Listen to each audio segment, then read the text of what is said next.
10 minutes to 8 o'clock on this Wednesday morning. Now, the organization Mentor a Boy Child wants to transform the lives of young men to make better life decisions. The organization officially opens its doors today. It aims to mentor young men between the ages of 14 and 18. And here to tell us more is the organization's Andile Khumalo. Andile, good morning. Good morning. And thanks for your time. Big day for you. It is indeed. Opening your doors. So tell us about Mentor a Boy Child. What is it? Where did the idea come from? So a few friends of ours got together about 2 years ago to try and come up with a solution of how do you set up a platform that provides mentorship for young boys who may not have a male role model in their lives, or somebody to help them kind of build that social capital to be great men in the future. And also, when you look at a lot of the social ills we have to deal with nowadays, a lot of it is kind of linked to this concept of toxic masculinity. Yeah. So we are trying to create healthy masculinity, and we're trying to bring up all sorts of men that are role models in society from different walks of life to avail themselves and give of their time and energy to mentor boys that are looking for male role models, so that we can shape and mentor these young boys to be responsible young men. Now, I don't know if it's the universe speaking or it's just a coincidence over the past couple of weeks, but we've had quite a few organizations popping up, similar ideas, similar purpose, and that's what they want to do, is give these young men role models. I mean, why do you think all of a sudden there is so much conscious effort to target the boy child, I'm going to call it that, and make sure, what are we seeing happening in society that so many people feel the need to actually go out and do what you're doing now? I think just as a human race, I think it's clear to everybody that the moral breakdown of the world in general has just gotten worse and worse and worse, and it's probably progressively getting worse.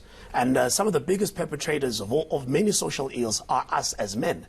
But that comes from somewhere. We're not born bad people. A lot of it has got to do with upbringing and the lack, particularly of role models in life, and particularly of male role models in life. So I think a lot of us are becoming more and more aware, men and women alike, and that's why our board is made up of men and women from all walks of life, just realizing that perhaps over the years there's been a little bit of neglect of this boy child, and he's grown up in an environment where he hasn't had the kind of guidance that he so needs in these difficult days. So I guess what we're all trying to do is trying to find a way for us to play a role. I mean, our president talks of Tumamina.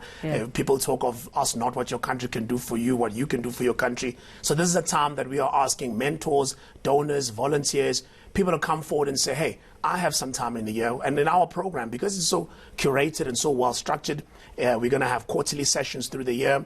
The sessions with the young people are happening at those particular context sessions. It's 3 hours a quarter, so it's not a lot of time. Okay, so it works by sessions. It works by sessions. Coming in for weeks, yeah, because we also need to think about a lot of things. One of the things we had to, that's why it took so long for us to put this together. Other than the online platform to make this work. To put a life lesson into a session. To put a life lesson into a session is not that easy. Yeah. And also, I mean, not everybody who volunteers may mean well. So we have to worry about the safety of the young men as well. In these difficult times, you can't. And how do you choose your mentors? And you got to take every mentor through a very rigorous process to make sure that they indeed qualify and are committed to the cause. Because many people will say, I want to be a mentor, I'm keen to mentor. Yeah. And then when the rubber hits the road, they've got a handle on life, but maybe not quite so Maybe much. not so now, much. Not to take away, Andile, from the single moms out there, the grannies, the gogos, who are raising fine young men out there. But what is it that having a role male model, what do they bring particularly to a young boy's life? What are they giving them that the women in their lives can't?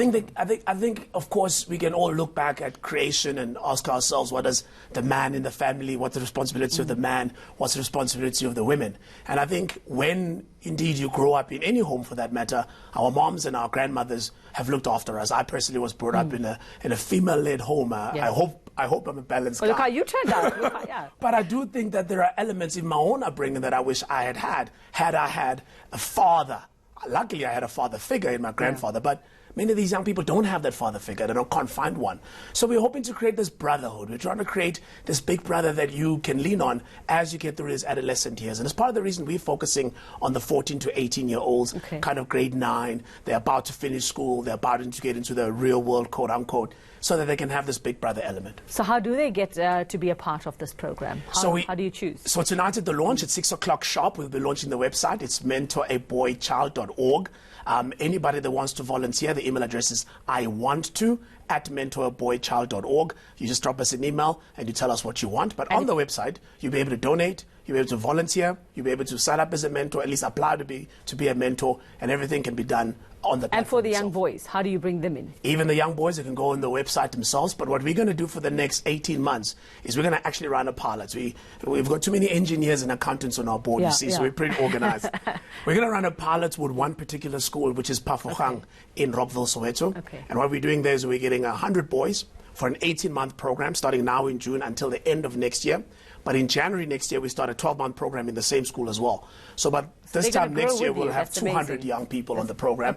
We see how it works, and then we roll it out through the country. Well, I'm already signing up my partner to be a mentor. He has to be. He has to be a mentor. We need more Dan Moyanes in this world. Indeed. Well, thank you, and I wish you all the luck. Thank you Let's see what happens. Thank you know, you. I'd love to see how a year from now how somebody's life has changed. Thanks very much, Andile Khumalo. He's the big person behind Mentor a Boy Child, and it launches tonight.